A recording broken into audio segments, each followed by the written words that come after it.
절은 함께 읽겠습니다. 제가 먼저 읽습니다. 요한의 제자들과 바리새인들이 금식하고 있는지라 사람들이 예수께 와서 말하되 요한의 제자들과 바리새인들의 제자들은 금식하는데 어찌하여 당신의 제자들은 금식하지 아니하나이까? 집 손님들이 신랑과 함께 있을 때 금식할 수 있느냐? 신랑과 함께 있을 동안에는 금식할 수 없느니라. 그러나 신랑을 빼앗길 날이 이르리니 그날에는 금식할 것이니라. 생리 조각을 낡은 옷에 붙이는 자가 만일 그렇게 하면 기운 새 것이 낡은 그것을 당기어 헤어짐이 더하게 되느니라. 자, 함께 읽겠습니다. 새 포도주를 낡은 가죽 부대에 넣는 자가 없나니 만일 그렇게 하면 새 포도주가 부대를 터뜨려 포도주와 부대를 버리게 되리라. 오직 새 포도주는 새 부대에 넣느니라 하시니라. 아멘. 본당과 유튜브와 그리고 중층 그리고 잠옷실 비전으로 해서 같이 예배를 드리고 있습니다. 당분간은 이렇게 예배를 드려야 하는 생활 속 거리 유지가 필요하니까 어쩔 수 없어요. 일찍 오셔야 본당에서 예배를 드리실 수가 있고, 그리고 마스크나 방역이나 그런 부분들 교회에서 정말 애쓰고 있으니까요. 교회가 이 코로나19의 확산 장소가 되지 않기 위해서는 여러분들의 각별한 도움도 필요합니다. 여러분 스스로를 지키시는 것도 중요한데 남들을 위해서 좀 마스크 착용이나 손 씻는 문제들 잘 지켜주시면 좋겠습니다. 말씀을 함께 보죠. 어렸을 적에 많은 그 간식들을 먹지만 설탕에 뿌린 토마토 혹시 아십니까? 설탕에 뿌린 토마토는 어렸을 적에 먹었던 오랫동안 기억 남는 그런 간식 중에 하나죠. 토마토를 얇게 슬라이스해서 그 사이에 설탕을 뿌리고, 가능한 한 백설탕이 더 맛있죠. 그 밑에 설탕물이 고일 때까지 살짝 기다려줘야 돼요. 물이 떨어질 때까지, 바닥에 물이 흥건히 고일 때까지 기다린 다음에 그렇게 토마토를 먹으면 그것만큼 완벽한 맛은 없죠. 특히 마지막에 백미를 장식한 토마토를 다 먹고 호로록 요걸 마시는 국물, 이게 이 백미 아니겠습니까? 여러분들도 어렸을 적에 어머니가 토마토를 이렇게 잘라주시려고 하면 굳이 찬장에서 설탕을 꺼내서 그렇게 뿌려 먹었던 기억들이 있으실 것 같아요. 그런데 사실 여러분 혹시 아세요? 토마토와 설탕은 전혀 어울리지 않는 음식입니다. 토마토에는 비타민 1이 있다고 하는데 설탕을 만나면 그게 다 파괴된대요. 그러니까 토마토에서 가장 중요한 성분을 생략한 채, 없어진 채 먹게 되는 음식, 아무 유익이 없는 음식이 되어버리는 것이죠. 달콤한 맛이 일품일지는 모르겠지만 이 토마토와 설탕이 만나면 몸에 안 좋은 음식이 되고 맙니다. 이런 관계에 놓인 음식들이 꽤나 많이 있죠. 빵하고 오렌지 주스는 상극이라고 해요. 맥주와 땅콩은 역시 같이 먹으면 안 됩니다. 땅콩을 맥주와 함께 먹으면 소화불량이나 장에 무리가 가서 설사가 일어나거나 장에 무리가 간다는 것이죠. 심하게 끄덕이는 사람, 뭐죠? 이 공감 능력? 예수님의 복음 이야기보다 더 은혜를 받으시는데 참고하시기 바랍니다. 맥주를 드실 때에는 치킨이 그래서 이제 치맥이라고 전문가들이, 저는 사실 치킨하고 콜라를 먹기 때문에 관계없지만 혹시 이 가운데 좀 참고하실 분이 있으시면 땅콩은 멀리 하시길 바라겠습니다. 이걸 또 악마의 편집을 하셔가지고 우리 목사님이 맥주를 마시라고 했다, 신립교회는 맥주를 마시는 걸 권고하는 청년부다, 이렇게 이야기하실 수 있는데 그거 아닙니다. 우리 주변에 이와 같이 서로 상극이라고 하죠. 어울리지 않고 공존할 수 없는 관계가 아주 많이 있습니다. 함께 있으면 절대 안 되는 거죠. 어떤 이야기는 제 동생하고 함께 있으면 늘 싸워서 저와 제 동생은 상극이에요. 어떤 이야기는 저 친구하고 저하고는 오랫동안 중마고우인데 꼭 둘만 있으면 다퉈요. 같이 있으면 아무 유익이 없는 관계, 방금 제가 말씀드린 음식들처럼 우리는 공존해서는 안 되는 것들을 사실 몇 가지 알고 있죠. 하나님 나라의 원리는 바로 이와 같습니다.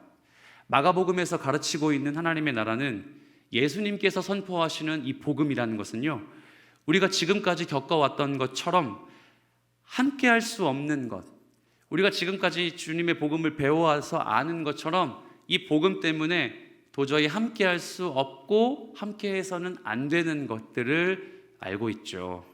그것들이 아주 많이 있죠.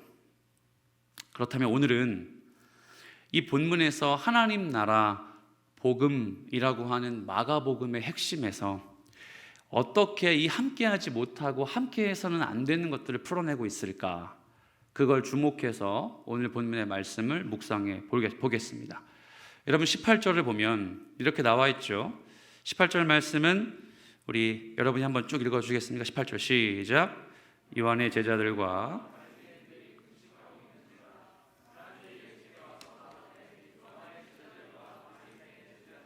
금식하는데 어찌하여 당신의 제자들은 금식하지 아니하나이까.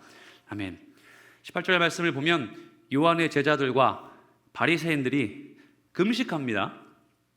그렇습니다. 오늘 본문은요, 금식과 관련한 하나님의 나라, 이 정도로 요약해 볼 수 있을 것 같아요. 여러분, 금식이 뭐예요? 금식이 뭡니까? 쉽게 말해서 음식을, 영양분을 섭취하지 않는 것이죠. 밥을 먹지 않는 겁니다. 우리가 읽고 있는 예수님 시대, 신약 시대뿐만 아니라 더 거슬러 올라가면 어떤 시대라고 부르죠? 구약 시대에도 금식을 했죠. 예수님 시대뿐만 아니라 유대인들에게는 금식하는 것들이 아주 일상적인 일이었습니다. 일상적인 종교 행위와 같았어요. 유대인들 사이에서 금식 한 번도 해보지 못한 사람은 찾을 수가 없었습니다. 레위기 16장의 29절 말씀을 읽어볼 텐데요. 한번 화면을 띄워주시겠어요? 자, 시작. 너희는 영원히 이 규례를 지킬지니라. 일곱째 달 곧 그 달 10일에 너희는 스스로 괴롭게 하고 아무 일도 하지 말되 본토인이든지 너희 중에 거류하는 거류민이든지 그리하라.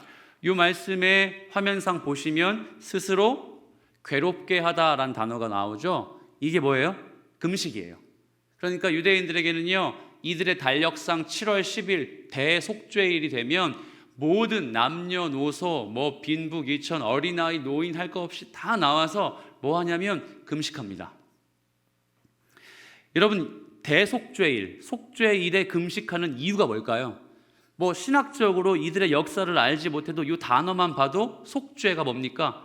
죄를 고백하기 위해서 금식한답니다.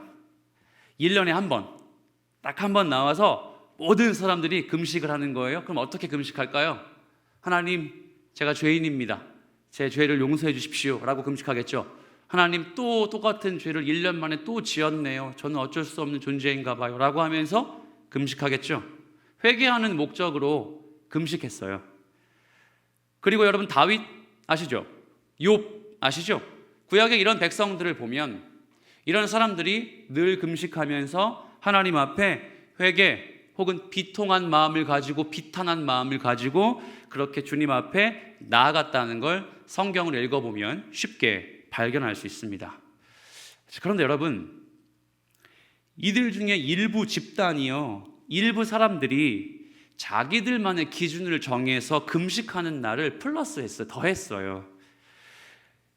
몇 번 금식한다고요? 1년에 한 번 금식하는 속죄일의 금식 말고 몇몇의 사람들이 우리가 이 금식 한 번만으로는 부족하다, 이건 안 되겠다, 그래서 자기들만의 기준을 더해서 금식을, 횟수를 더 늘렸던 것입니다. 본문에 등장하는 바리새인들이 그랬어요. 그들은요, 일주일에 2번 금식했대요. 그러면 1년에 몇 번이에요? 아니, 한 달에 몇 번이에요? 8번이겠죠? 8 곱하기 52주잖아요. 세상에, 이렇게나 많이 금식했대요. 월요일과 목요일. 근데 이 금식의 핵심이 뭔지 아세요? 한 끼 금식이 아니라 12시간 금식이에요. 그러니까 이들의 시간을 따져서 오전 6시부터 저녁 6시까지 12시간 동안 금식하는 거예요. 일주일에 몇 번이요? 2번. 이 정도는 돼야 바리새인입니다. 여러분, 바리새인처럼 신앙생활하길 축복합니다. 이 정도는 돼야, 이게 바리새인 정도는 돼야 제가 하나님 앞에서 기도해도 하나님 제 기도 들으실 수 있겠다, 이런 확신이 들지 않겠습니까? 이들이 이렇게 금식을 늘려서 지키는 의도는 여러분 어디에 있을까요?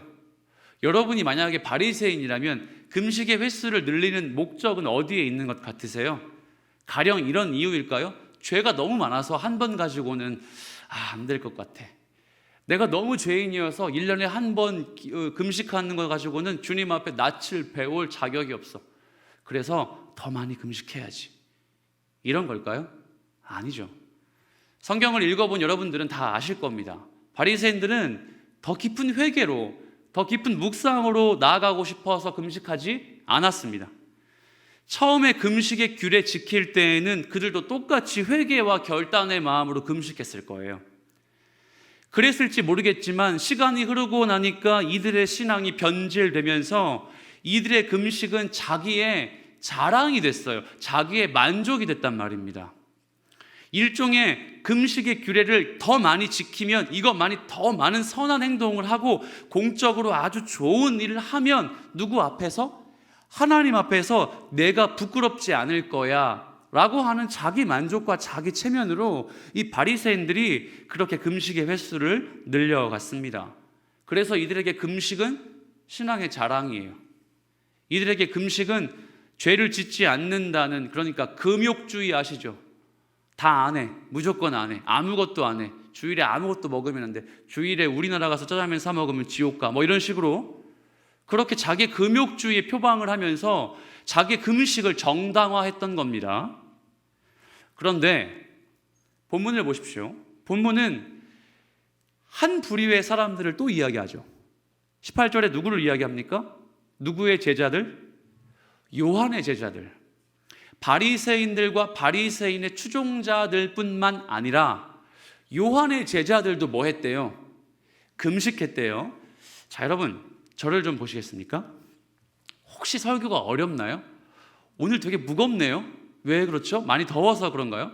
여러분이 좀 무거워 보이는데 제가 설교가 어렵지 않게 하려고 막 애를 쓰고 있는데 어려워요 뭐 이렇게 느끼는 느낌이 좀 있는데요. 기분 탓인지 모르겠습니다. 잘 따라와 보십시오.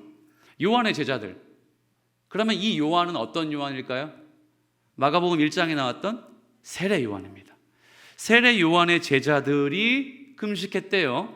자, 상상해 봅시다. 생각해 봅시다. 이들은 왜 금식했을까요?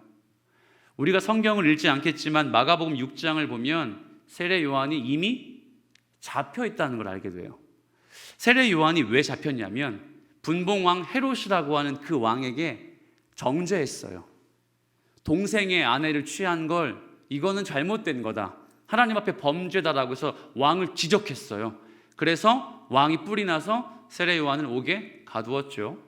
오늘 우리가 보고 있는 마가복음 2장은 아마도 세례 요한이 잡힌 후에 그 요한과 함께하는 제자들이 요한의 명령을 따르면서 금식했을 것이다 이렇게 예측을 해요. 이 시대는 로마 시대죠. 헬라와 로마 시대에는 재미있는 문화가 있었습니다. 선생과 제자, 선생과 학생, 선생과 견습생의 추종자의 관계에서 특별한 점 한 가지가 있었는데 그게 뭐냐면 선생이 누군가에게 잡히거나 선생이 심지어 갑자기 죽어도 이 추종자들, 제자들의 모임은 절대 와해되지 않는다. 선생이 없어도 이 제자들은 끝까지 그 모임을 지속하며 그 가르침을 살아내고 가르침을 지키려고 애쓴다 이겁니다. 그들의 선생이었던 세례 요한이 잡혔기 때문에 이들은 모여서 자발적으로 금식했을 것 같아요. 그리고 어렴풋이 예측할 수 있는 또 한 가지의 이유가 있을 텐데 여러분 세례 요한 하면 어떤 이미지가 떠오릅니까? 많이 누리고 많이 쓰고 먹고 즐기고 했던 사람으로 기억되세요? 아니죠. 그는 석청을 먹었다고 하고 그렇죠. 그는 메뚜기들 잡아먹고 그렇게 금욕적인 절제하고 쓰지 않고 누리지 못한 생활을 했던 것으로 배웠어요. 그래서 그에게 배웠던 제자들도 내 선생님처럼 아끼고 절제하는 마음으로 금식하며 삶을 누리지 말자. 그렇게 하자라고 하며 그들은 어쩌면 자발적으로 금식을 했던 것을 볼 수 있습니다. 하지만 여러분, 또 한 가지 우리가 좀 짚어볼 내용이 있는데 18절을 다시 한번 좀 화면으로 띄워주시면 제가 읽어볼게요. 요한의 제자들과 바리새인들이 금식하고 있는데 자, 누가? 사람들이 누구에게? 예수님에게 질문합니다. 자, 저를 보십시오. 이 사람들은 누굴까요? 이 사람들은 어떤 사람들일까요? 딱 보아한 이 세 부류가 있는 거죠. 바리새인들과 바리새인들의 제자들은 금식을 합니다. 시선을 돌리니까 세례 요한의 제자들도 금식을 합니다. 이쪽에 와서 보니까 누구요? 예수님과 예수님의 제자들은 금식을 안 하는 거예요. 유대인들이, 여러분이 만약에 유대인들이라면 어떤 생각이 가장 먼저 들겠습니까? 궁금하다. 왜 이들은 금식하고 왜 이들은 금식을 안 하지? 여러분 어떠세요? 정리가 됩니까? 이 사람들의 질문에는 부정적인 의도가 없어요. 그러니까 이 질문은 여러분이 만약에 오해한다면 이것과 같아요. 아니 예수님, 금식하는 게 맞는데 저 사람들은 왜 금식 안 해요? 나빴네. 이 의도가 아니라는 거예요. 사람들은요, 궁금했던 거예요.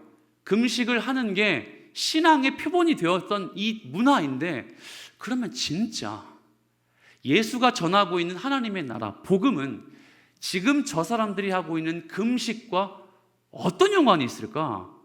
무슨 상관이 있을까? 그게 궁금했던 겁니다. 성경은 이 질문을 하는 사람들이 어떤 부류, 어떤 집단인지 밝힙니까? 밝혀요? 안 밝혀요? 이야기하지 않습니다. 어떤 사람들이 질문했는지 전혀 밝히지 않아요. 단지 이들의 궁금함을 표현하고 있을 뿐입니다. 하나님을 향한 신앙의 본질은 과연 무엇일까? 신앙의 선배들이라고 하는 바리새인들은 금식하는데, 언제나 굶주리고 언제나 힘들 때 광야에 가면 그가 있었죠. 그 세례 요한을 따르는 제자들도 금식하는데, 내가 하나님의 나라를 전파한다고 어느 순간 툭 튀어나온 저 선생과 저 선생의 제자들은 왜 금식하지 않을까? 이 의도는 무엇일까? 그들이 금식하지 않는 건 바리새인들이나 세례 요한의 제자들과는 좀 다른가? 그들에게 뭔가 있을까? 라는 궁금함으로 예수님께 질문한 겁니다. 그렇다면 예수님이 어떻게 대답하실까요? 예수님의 대답이 19절에 있죠. 19절 말씀 우리 크게 한번 읽어봅시다. 시작. 예수께서 그들에게 이르시되 혼인집 손님들이 신랑과 함께 있을 때에 금식할 수 있느냐? 신랑과 함께 있을 동안에는 금식할 수 없느니라. 아멘. 혼인잔치에 손님들이 신랑과 함께 있을 때에는 금식 안 한대요. 야, 이거 뭐 뚱딴지 같은 소리인가? 신랑과 함께 있을 때 혼인집 손님들이 금식하지 않는다. 그죠? 신랑과 함께 있을 때 누가 금식하지 않아야 된다고 하면 더 이해가 되겠어요. 신부. 신랑과 함께 있을 때 신부가 금식하지 않아야 되라고 하면 이해될 법한데, 예수님은 신랑과 함께 있을 때 신부 말고요, 누구냐면 혼인집에 온 손님들, 우리로 따지면 청첩장 받아서 피로연에 온 하객들이에요. 그 하객들이 왜 금식을 안 하냐라고 이야기하시는 대목이죠. 여러분 어떤 의미일까요? 우리가 잠시 여러분 수도 없이 배웠던 유대인들의 결혼의 문화를 생각해 봅시다. 신랑과 신부가 어떻게 결혼합니까?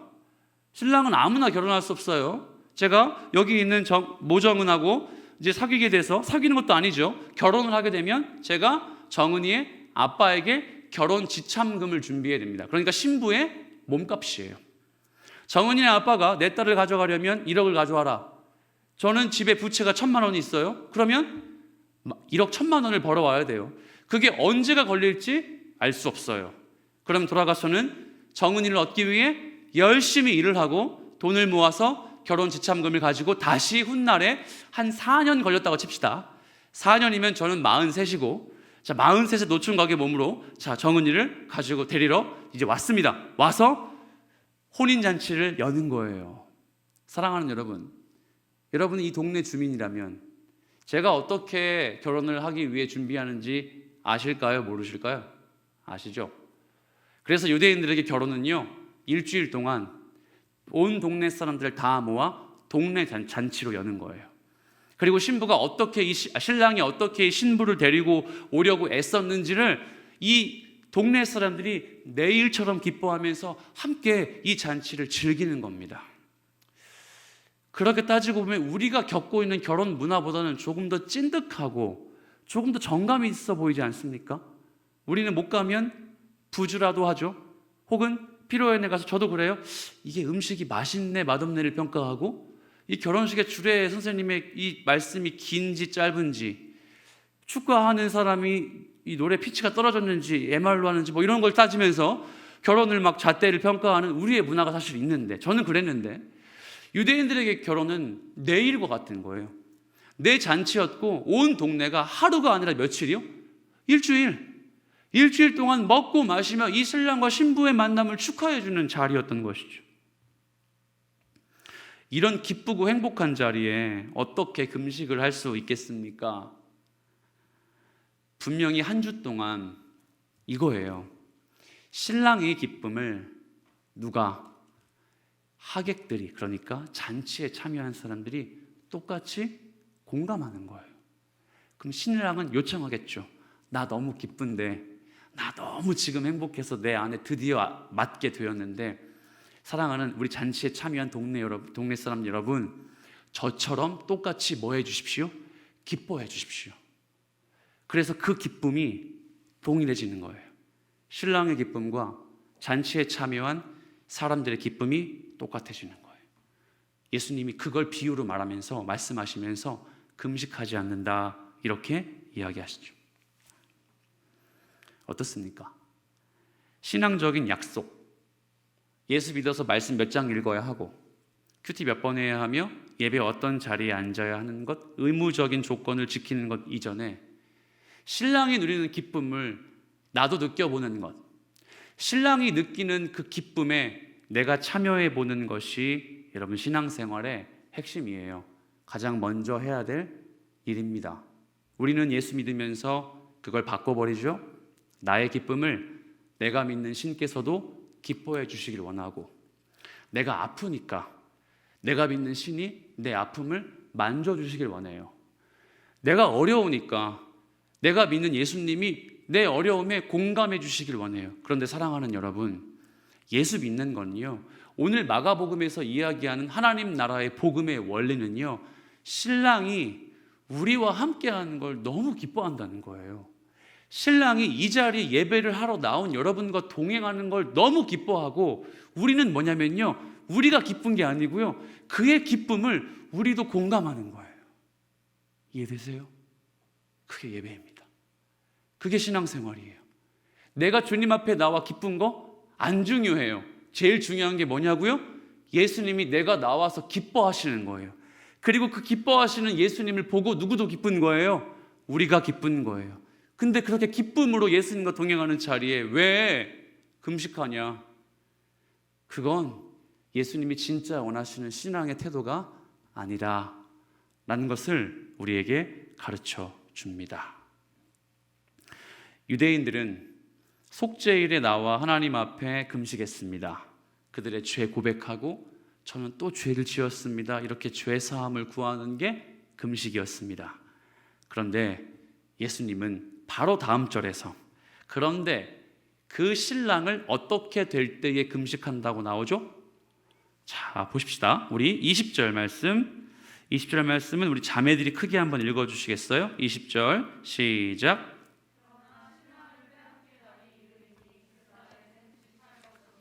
아멘. 우리 교회 자매가 많이 없네요. 형제들이 넘치는 공동체인가요? 네. 자, 그날에는 신랑이 빼앗길 날이 이르리니 그날에 금식할 것이니라. 주님이 원하시는 금식의 때가 언제냐면 신랑을 빼앗길 때입니다. 그날이 언제일까요? 주님이 말씀하시는 금식하는 날은 도대체 어떤 때를 의미하고 비유하는 것일까요? 이 말씀을 지금 라이브하게 듣는 제자들에게, 성도들에게 그날이란 예수님의 죽음, 십자가 사건을 의미합니다. 그리스도로 믿고 따르던 제자들에게 더 이상 예수님을 내 눈앞에서 만날 수 없는 그때, 내 눈앞에서 십자가에 달려 예수님이 돌아가시는 그 장면이 신랑을 빼앗길 때라고 이야기합니다. 이날이야말로 진짜 신랑을 빼앗기는 것이죠. 빼앗기다 뭐예요? 능동태입니까? 아니죠. 빼앗기다 수동태입니다. 나는 붙잡고 싶은데 빼앗기는 거예요. 사랑하는 여러분, 성경은 이 한 토막에서도 우리에게 귀한 교훈을 주죠. 우리가 스스로 예수님을 붙들고 있어도 세상은, 공중의 권세는 우리를 예수님에게 빼앗아 가죠. 예수님을 우리에게서 빼앗아 갑니다. 아무리 안간힘 써서 믿음 지키려고 해도 여러분 아시죠? 우리 믿음 유지하는 건 참 어려워요. 제가 습관적으로 표현하는 너무 좋아하는 구절이 있죠. 믿음의 주요 온전케 하신 예수 그리스도 바라보는 일을 절대 가만두지 않습니다. 그래서 여러분, 믿음을 지키기 위해선 수동적인 자세로 말씀 듣는 것으로 예배 참석하는 것으로는 사실상 불가능하다는 걸 우리가 함께 공감했으면 좋겠어요. 우리는요, 신랑을 빼앗기지 않기 위해서 그렇게 애를 써야 합니다. 예수 믿는 그리스도인들에게 가장 비통하고 가장 슬픈 사건이 뭐냐면요, 신랑이신 예수님이 나와 함께 있지 않는 겁니다. 여러분, 여러분의 신앙생활 하면서 신랑이신 예수님 잃어버릴 때 있으셨어요? 20대, 30대의 청년의 때를 살면서 나와 함께하는 신랑이신 예수님을 내 스스로 버리고 빼앗길 수밖에 없었던 그때 혹시 저와 같이 있지 않으셨습니까? 우리는 누구나 그 사이클을 견뎌내야 하고 그 누군가가 나에게서 예수님을 뺏어가려고 하는 유혹을 이겨내지 못할 때가 참으로 많습니다. 예수님은 그때 금식하라고 말씀하세요. 여기서의 금식은 밥을 먹지 않는 행위를 말하지 않는다는 것 이해되시죠?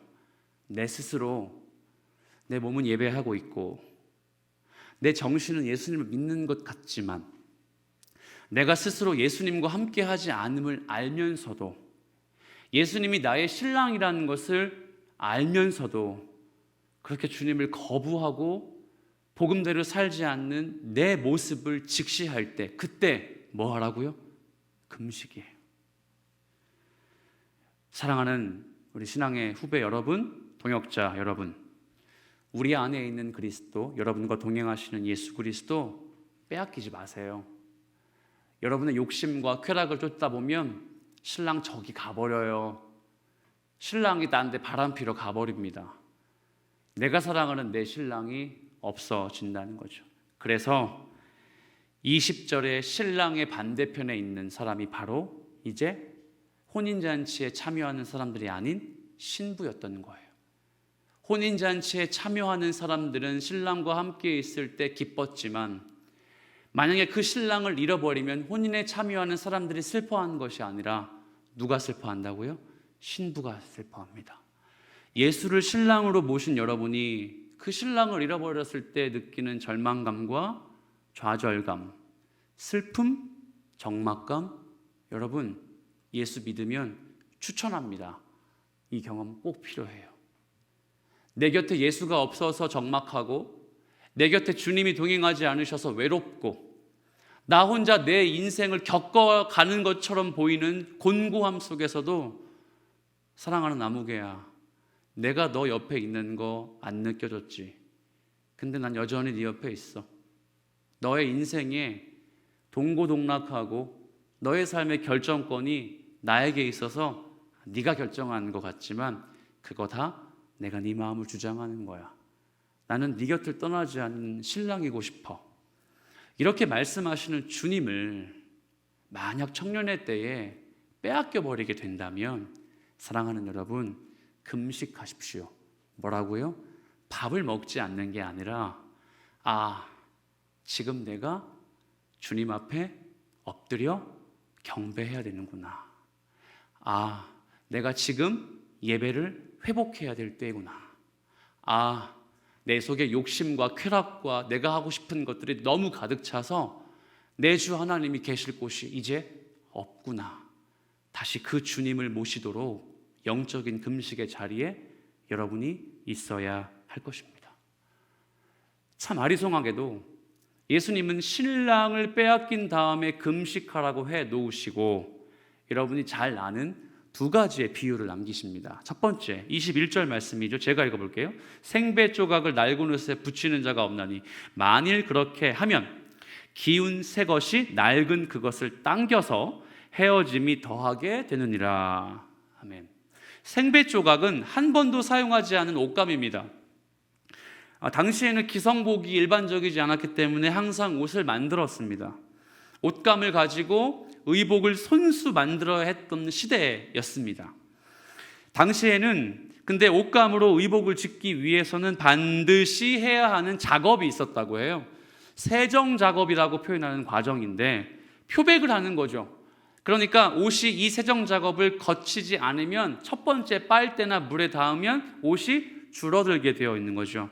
지금은 거의 그런 일이 없지만 옛날엔 정말로 니트 한번 잘못 빨면 옷이 확 줄어들기도 했죠. 그런 현상과 같이 이 옷을 세정 작업하지 않는 천으로 만들어 버리면 그렇게 훅 줄어들게 되는 거예요. 그러면 예수님의 이 비유는 뭘까요?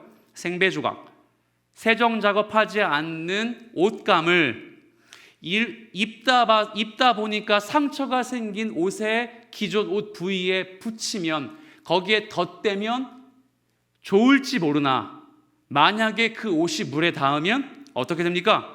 이 생배 조각이 옷을 끌어당겨서 옷이 더 터지거나 구멍이 난다, 이런 의미예요. 낡은 옷을 수선하기 위해서는 생배 조각을 붙이는 게 아니라 낡은 옷 조각을 붙여야 된다는 것이죠. 반대로 이야기하면 생배 조각은 새 옷을 짓기 위해서 필요한 도구에 불과하다라는 거예요. 두 번째, 그렇다면 두 번째 예수님의 비유는 어떤 의미가 있을까요? 여러분이 이번에 읽어주세요. 22절입니다. 시작.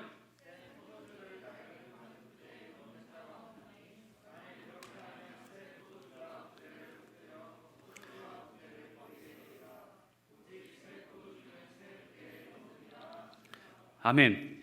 혹시 여러분 예배 오시면서 텀블러 이렇게 가지고 다니시는 분 있습니까? 텀블러 가져오신 분 계세요? 우리는 없네요.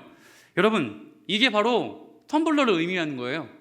고대 시대에는 이처럼 우리가 텀블러를 가지고 다니는 것처럼 음료나 물을 담을 병이 없었어요. 근데 고대 시대의 근동은 이 어떤 지역이냐면 광야, 사막이 많죠.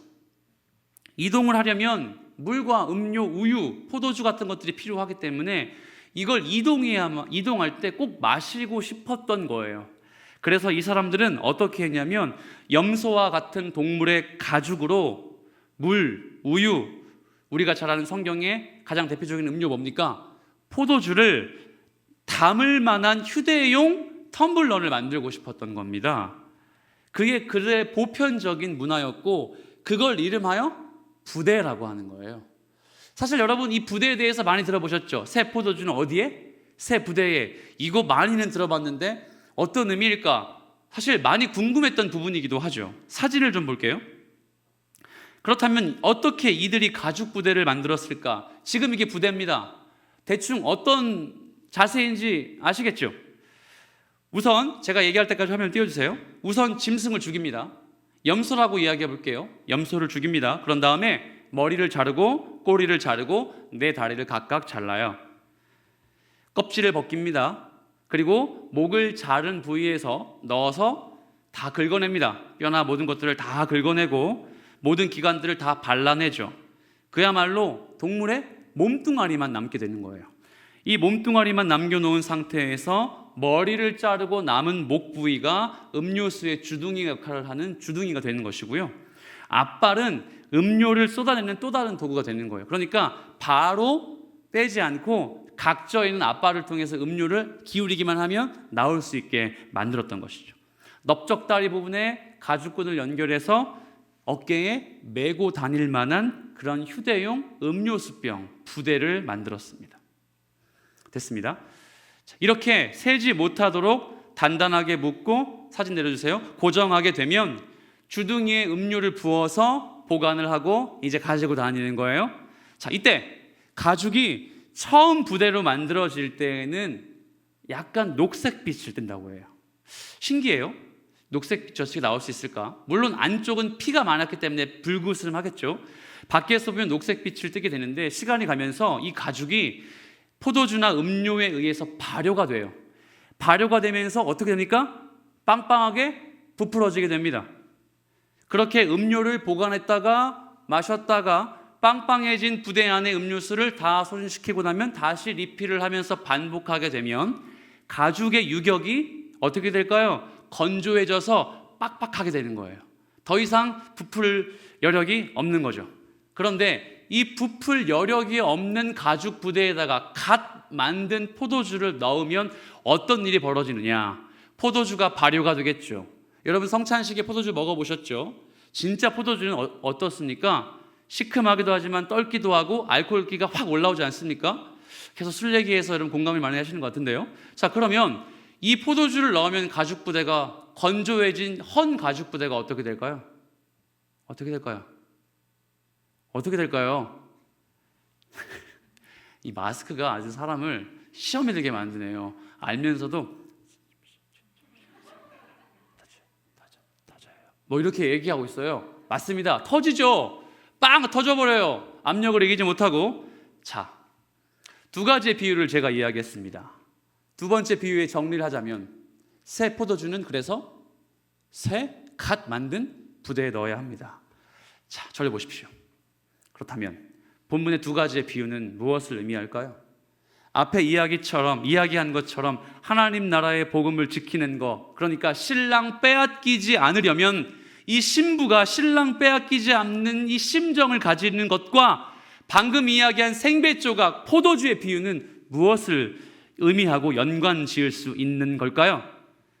예수님은 지금까지 율법이라는 삶의 방식에 갇혀있는 사람들에게 지적하셨어요. 금식조차도 율법이라는 굴레에 갇혀서 이 옛것에 사로잡혀가지고 새롭고 산 길이 되신 예수님의 진짜 복음이 왔음에도 불구하고 그거 믿지 않는 거예요. 오로지 금식하고 진짜 그동안에 해왔던 옛법을 지켜야 내가 하나님 만날 수 있어 라고 하는 그 삶의 방식을 절대 포기하지 않았던 겁니다.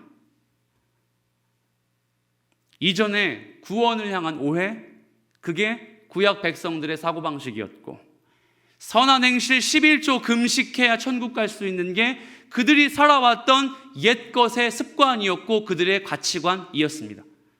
그런데 예수님은 그런 바리새인들과 요한의 제자들, 그리고 이 질문을 하고 있는, 구원에 고민하고 있는 백성들에게 이걸 말씀하시는 거예요. 새 것이 왔다. 여기서의 새 것은 뉴의 의미일까요? 아니요, 완전함의 의미예요.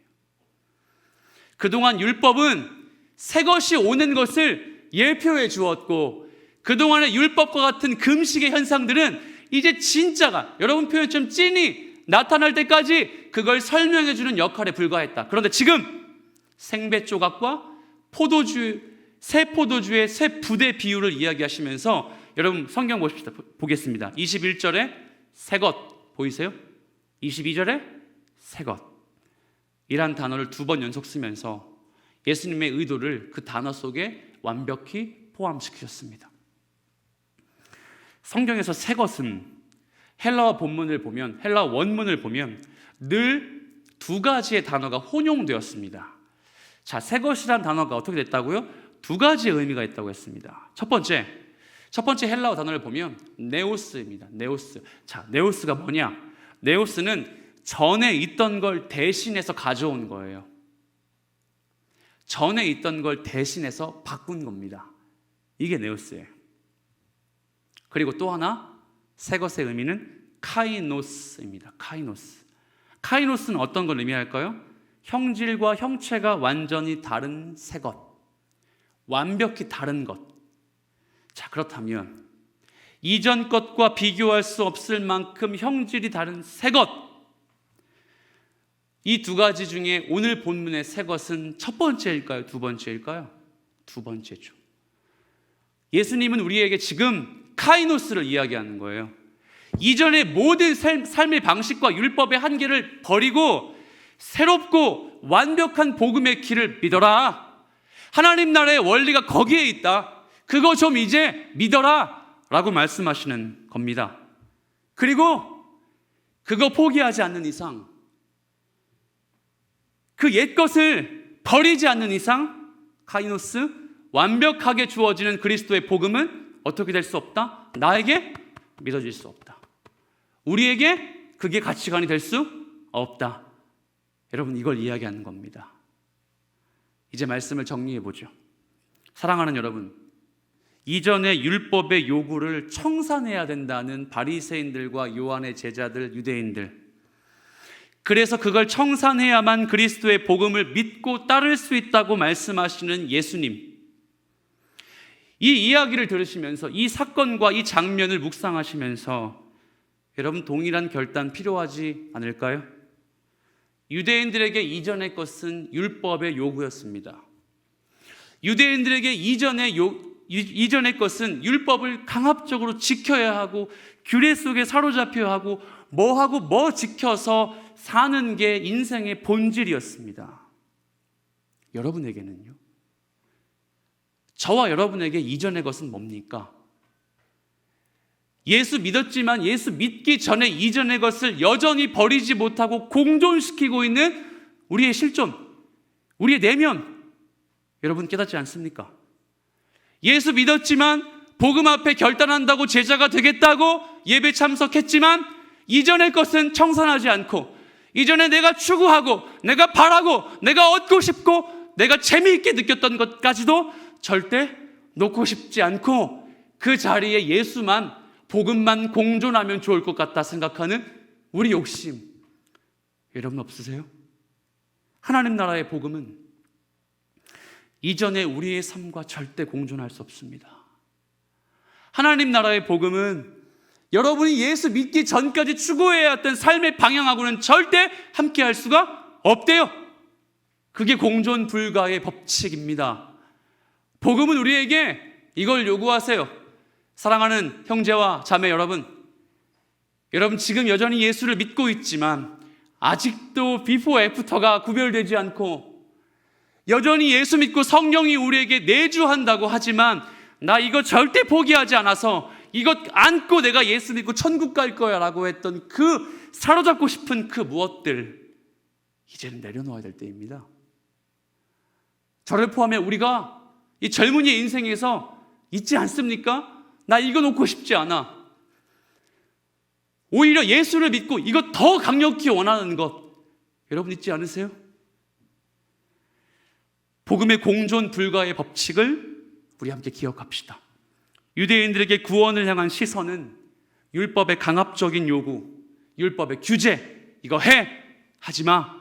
였듯이 우리에게 이전 것은 복음을 등 돌렸던 것들, 복음을 몰랐을 때 예수님이 기뻐하시지 않을 만한 삶의 자리였다면 지금 이 순간 우리가 함께 주님을 예배하며 말씀의 은혜를 경험하고 또 한 번 그리스도인이다 자화자찬할 수 있는 그때가 지금이라면 저 예배당 문을 나설 때 그거 좀 내려놓았으면 좋겠어요. 그게 여러분의 삶의 유희, 쾌락이라면 추천합니다. 그게 여러분의 욕망, 욕심이라면 강추합니다. 그게 여러분의 주님을 향한 불안감이라면 내 인생 잘 풀릴까라고 너무 속상하고 우울하고 그렇게 당장 공황이 올 것 같이 그렇게 답답한 삶이라면 그것조차도 여러분 내려놓으세요. 주님이 우리와 함께 하시면 우리의 인생은 카이노스가 된대요. 새롭고 완벽해서 이전에 한 번도 경험하지 못했던 그걸 우리가 소유하게 된다는 것이죠. 그리고 복음을 따르며 과감히 버리신 후에 차근차근 성장해 가는 거예요. 차근차근 하나씩 버려가며 내려놓아가며 하나님이 나를 사랑하시는 것들을 경험하며 그렇게 주의 제자의 삶을 살게 되는 것이죠. 이 삶을, 이 인생의 열매를 여러분이 겪으시길 축복합니다. 복음이 다른 것과 공존할 수 없다는 사실을 인정하시는 여러분 되기를 살아계신 예수 그리스도의 이름으로 축복합니다. 아멘. 다 같이 자리에서 일어나겠습니다.